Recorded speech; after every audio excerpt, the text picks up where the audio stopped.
Most welcome student. Today's topic is solid state.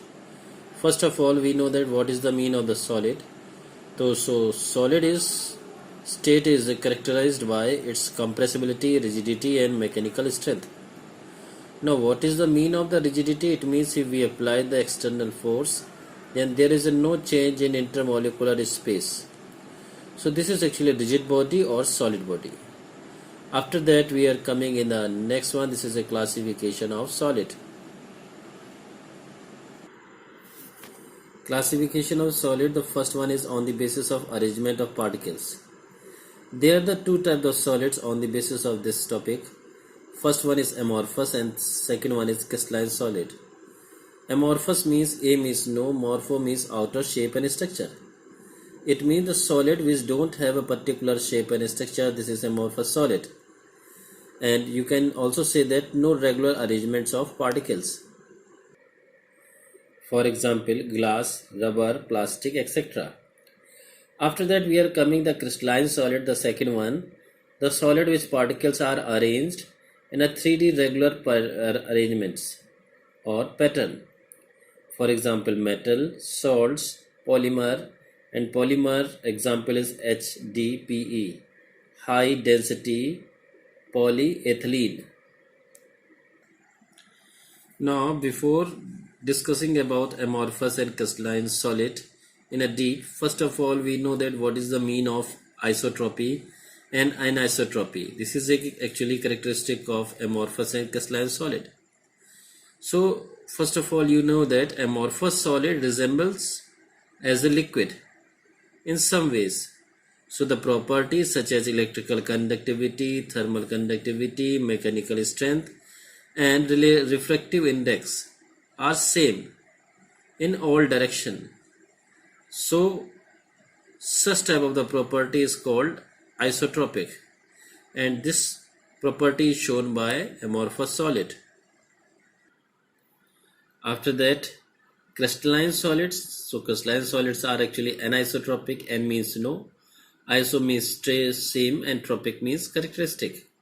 It means such type of the properties, it means physical properties are not same in all directions. It means different in all direction. So crystalline solid are actually anisotropic. Now after that you can also know that long range order and short range order. Long range order actually present in crystalline solid. It show the regular arrangement of the particle, and short range order is amorphous solid, means no regular arrangement of particle. It means long range order means if they are arranged in a particular direction in particular points, there is no change at any instant. But short range order, it means it is a variable, it will changeable, and it is present in amorphous solids.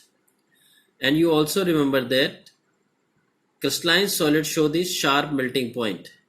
It means a specific melting point. But amorphous solids don't have sharp melting point. Now after that we are coming the differences between a crystalline solids and amorphous solid, or you can say there distinctions between a crystalline and amorphous solid. Now first of all, here I am writing the amorphous and the second one is crystalline solids. Amorphous solid has no regular arrangements of the particle, but we know that crystalline solid has a regular, it means in a 3D direction.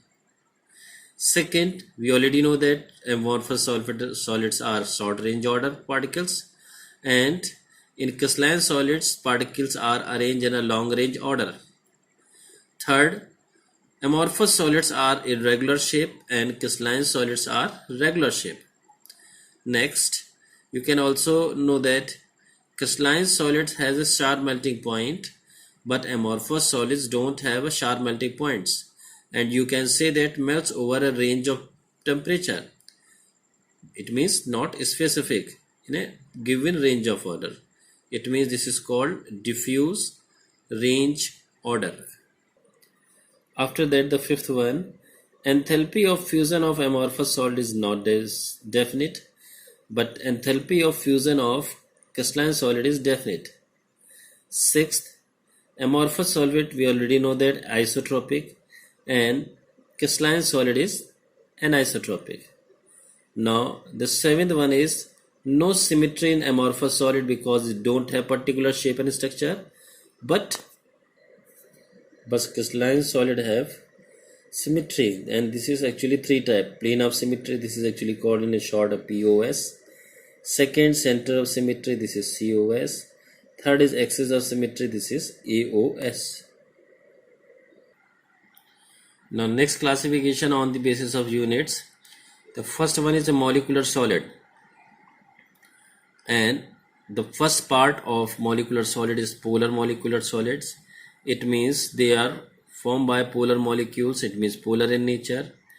A positive, B negative. It means first one has a positively charged and second one is negatively charged. It means electronegativity of B is greater than A. Second, they are soft and non-conductor. Third, polar molecules, we already know that they have a dipole-dipole interaction force. They have high melting point in comparison to polar solids. For example, HCl solid. We know that in HCl solid, H is positive, Cl is negative, because Cl is a highly electronegative in comparison to H. After that, we are coming the non-polar solids. Non-polar solids like H2 solid, Cl2 solid, H2 solid, Cl2 solid, and Br2 solids. Now non-polar molecules, remember that electronegativity A and B are equal, and non-conductor of electricity solid and liquid state. It means they are non-conductor of electricity of solid state and liquid state.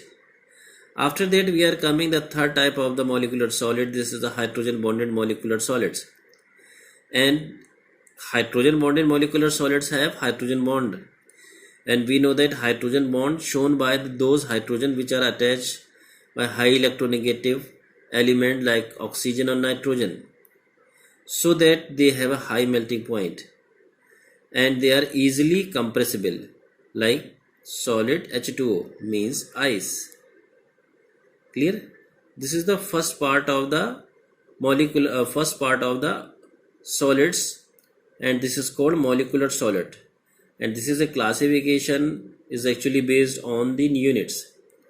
And next type of the ionic solids, metallic solids, and covalent solids. It means after that molecular solids, three types of solids are also coming. The next one is ionic solids, third one is metallic solid, and the fourth one is covalent solid. This is coming in the next video. Clear? Thank you and thanks a lot.